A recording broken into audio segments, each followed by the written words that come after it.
Sayed Hussein Musawian, thanks for joining me on Upfront. In last week's presidential election, Iranians voted overwhelmingly for Hassan Rouhani, your good friend and ally. They put him back in office for a second term. He's been called a moderate, a pragmatist. He defeated his very conservative opponent pretty decisively. What can we expect from President Rouhani on the international stage in the next 4 years that'll be different to the last 4 years? During his first term, the big issue for the big powers, for United Nations Security Council, for the regional countries, for Iran, was the Iranian nuclear issue. In the second term, he would really like to focus on the regional issues to bring peace, cooperation, engagement, diplomacy. With the neighbors. With the neighbors. And of course, with the neighbors, things have changed a lot since he became president in 2013. In fact, internationally, things have changed since President Rouhani first came to power. You now have Donald Trump as president of the United States, not Barack Obama. Trump has been visiting the neighbors, Saudi Arabia, Israel, in recent days, both of which, like Trump, see Iran as the biggest threat to the region. Trump called on all nations to isolate Iran in his recent Middle East tour. Does President Rouhani have a plan to avoid Iran getting even more isolated in the region than it already is? I think his plan is clear. One side is his readiness to sit directly, friendly, sincerely, to discuss, negotiate with the neighbors, to hear their concern, to elaborate Iranian concern, and to look after a mutually accepted face-saving solution. The problem is whether Saudi Arabia would be ready or not, because within the GCC, some countries like Kuwait, Oman, Qatar, they are ready and they like to make peace. But Saudi Arabia now prefers to ally with Israel rather than Iran to fight Iran. Okay, but it's not just Saudi Arabia, of course. You know, there are other Gulf countries. There is Jordan, Egypt, Turkey. They don't see Iran as friendly. They don't see Iran as peaceful. They see your country supporting a brutal Arab dictator, Bashar al-Assad, who has massacred tens of thousands of civilians in his own country. That is the number one reason why they don't like Iran right now, or why they say they don't like Iran, for that specific reason. Mehdi, and it's a pretty good reason. No, look, Mehdi, in Syria, what is the reality? The first reality is that from the international point of view, from the international view of law and regulations, Assad is the legal government of Syria. It is Assad who has ambassador. It is not ISIS who has ambassador in.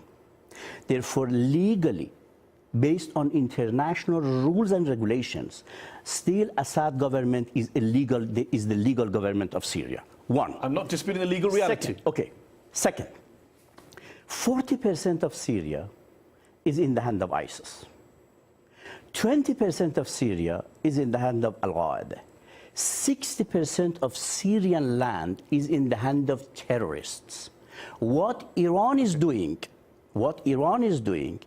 based on the request and invitation of the legal government in Syria, Iran is supporting the Syrian government, Syrian army, to fight terrorists in... Okay, but that's an Assad strategy. No, say everyone who's against him is a terrorist. No. You know full well that there are Syrian opposition groups who are not terrorists, who are not quote-unquote jihadists. What internationally is accepted, everyone, including the US. ISIS is terrorist, Al-Qaeda is terrorist, Jabhat al-Nusra is terrorist, and 60% of Syrian land is in the hand of terrorists. You know what else is accepted internationally? That Assad is responsible for the majority of deaths in Syria. No. That is accepted internationally. It is not United Nations Security Council decision or a statement. I think you'll find... Never. It is not. It is the US... The United Nations Secretary General, Ban Ki-moon, the former UN Secretary, talked about Assad committing war crimes, starving people. Hold up. He never Perhaps said the Iranians weren't listening when he said that. No. Did he not say? Did he not say that starvation was a war crime and being used as a tool? The United Nations Security Council resolution is the base. The United Nations Security Council resolution is the base. They have never accused... Because Russia is a supporter of Assad and will never allow a Security Council resolution. If you look at what UN human rights... Hold on. If you look at what UN... If you look at the UN human rights reports, you look at UN rapporteurs, UN special envoys, they have all leveled very serious accusations against the Assad government. For you to deny that is absurd. No, hold on. The reason too many people, Syrians, have been killed is not because of Assad, is because the other countries recruited tens of thousands of terrorists from all over the world, from Chechnya to US to Europe, from Yemen, Saudi Arabia. Hold on. I've interviewed Syrian opposition people on this show and I've asked them about that. I'm asking you about Iran. You very cleverly deflected away from it. Iran is supporting a government which is killing civilians. Iran is providing weapons, arms, money. It is sending in militias to kill civilians. This is what Amnesty says. This is what Human Rights Watch says. Are they all making it up? Look. Are they all making it up in your view? If you agree the Syrian government is a legal government, is the legal government of Syria. The government of North Korea is also legal. So what?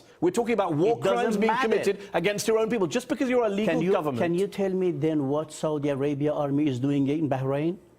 Because everyone is considering the minority government in Bahrain as illegal. So why doesn't Iran support the Bahraini government then on the same ground? It's the legal government. Why the double standard? Because of foreign intervention. Why the double? You're the foreign intervention in Syria. Saudi's the foreign intervention in Bahrain. You're both as bad as each other. Hold on.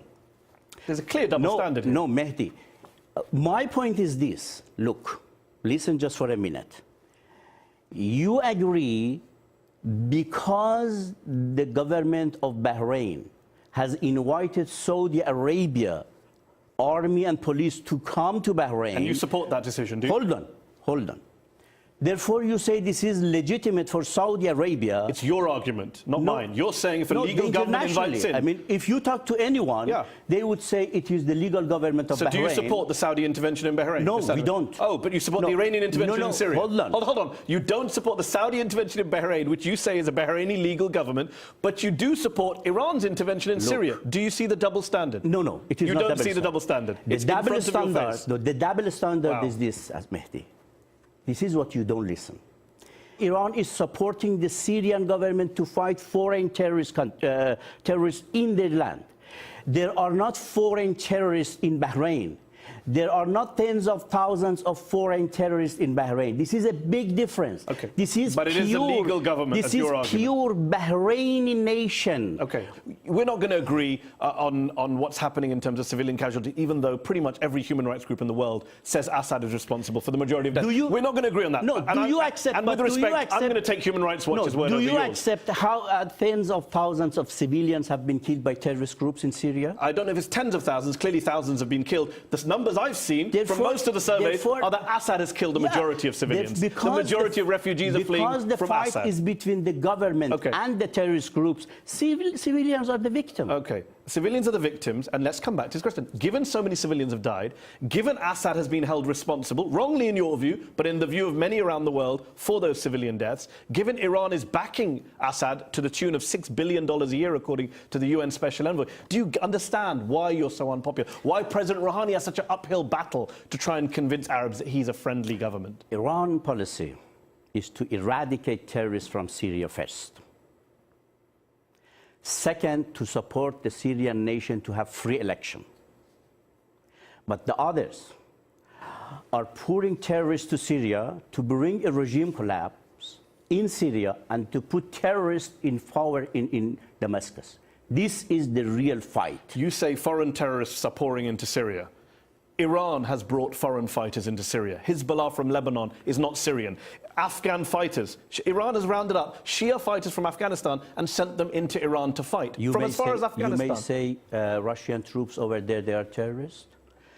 Russian troops is the army. Russian troops. You have sent militias who are not Syrian. Iranians, they are invited, Mehdi. This is the point. Afghan fighters were invited to come into Syria. If the Syrian government wants to bring anyone to fight the terrorists, why not? But if Hezbollah is a foreign group considered a terrorist by a lot of other people on the ground in the Middle East. It is invited by Syrian government. You don't recognize the fact Syria has a legal, internationally legal government, and you want to recognize the terrorists to fight Assad. This is the big difference. You are supporting the terrorists to fight Assad, to bring a regime change with weapons, money from all over the country, all over the world. Weapons to Syria, terrorists to Syria, to bring a regime change. What you seem to be saying is that Saudi are bringing in foreign fighters, Iran's bringing in foreign fighters. The only difference is you got invited by Assad, who isn't seen as a legitimate president by many Syrians. Mehdi, it's your argument. It is not me. You remember publicly Joe Biden at Harvard said, our problem, the U.S. problem, is U.S. allies. He named Turkey, Saudi Arabia, Emirates. He said they are bringing the terrorists. But he was also part of a U.S. government which accused Iran of supporting massive war crimes. You're selectively quoting from the U.S. government. No, they are always blaming Iran. This is not something that's what I'm saying. So you're cherry-picking your U.S. government they are quotes. always blaming Iran. But when the U.S. recognize the problem in Syria is because of the U.S. allies, pouring money, weapon, terrorists to bring a regime change. I didn't think they ever said it was the only problem. Narrative. I don't think they ever said it was the only problem. You're cherry picking. But we've got to move on. One last question on Syria. You say that Iran is in Syria only to fight against foreign terrorists. That's your aim. The Syrian opposition, I interviewed Basma Kudmani, who's a spokesperson for the Syrian opposition. They say that moderate Syrian rebels will never be able to defeat al-Qaeda and ISIL. They're fighting against al-Qaeda and ISIL, losing a lot of their people fighting against al-Qaeda and ISIL. They say they can't defeat them until the Iranian militias first pull out of the country, because you're giving a reason for those foreign, quote-unquote, jihadis to be there. They're saying Iran pulls out and they will fight ISIL here and we have what do you say to her? No, here we had a conference in Washington, and I asked her. I said, look, Libya, the situation in Libya is like Syria. A total mess, occupied by many terrorists.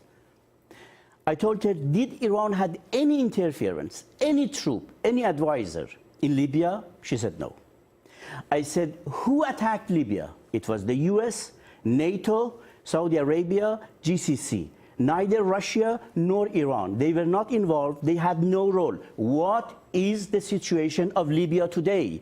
NATO attacked, Saudi Arabia attacked, they removed the dictator, and who is going to manage Libya? This is exactly the same about Syria. Even if there is a difference. Hold on. There's a difference between Libya and Syria, many would say. The reason Iran's not involved in Libya is because it's Sunnis fighting Sunnis. In Syria, Iran has an interest in propping up a minority Alawite government, a subsect of Shia Islam. Iran is a Shia majority country, so it's a sectarian intervention by Iran, is what a lot of your critics would say. That's why you care about Syria and you don't care about Libya. It is not important whether Iran is caring about Libya or not. My issue is this. If Saudi Arabia, if GCC, if Arab League, if NATO can manage Libya, Iran is not there. Russia is not there. There is no interference. They cannot blame Iran. Why they cannot manage Libya? Why they removed the dictator and left Libya to the terrorist groups? We can argue all day long about who's to blame in Syria. We're not going to agree. But let me ask you this. What is President Rouhani going to do differently or the same with regard to Syria? President Rouhani is ready to sit with Arab neighbors, with Saudi Arabia, with Egypt. To offer what? With Turkey. Because Iranian proposal is the four regional powers, Saudi Arabia, Iran, Turkey, Egypt. They sit together to agree that to preserve the integrity, unity of Syria, to eradicate the terrorists, first.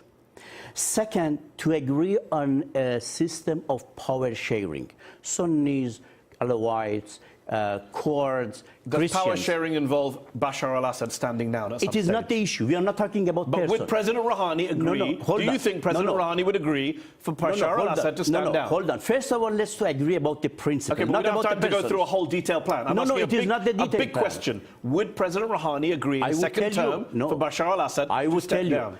If we go to the third principle, a free election supervised by United Nations, not by Assad, for Syrian nation to decide to elect their next president, not for Iran, not for Saudi Arabia, who should rule Syria.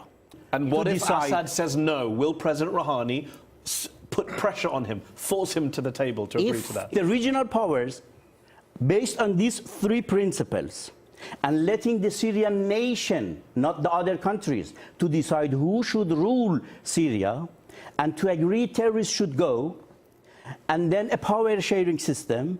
If this is a United Nations Security Council resolution, Iran would 100% support the UN resolution and would not care who is opposing, who is not.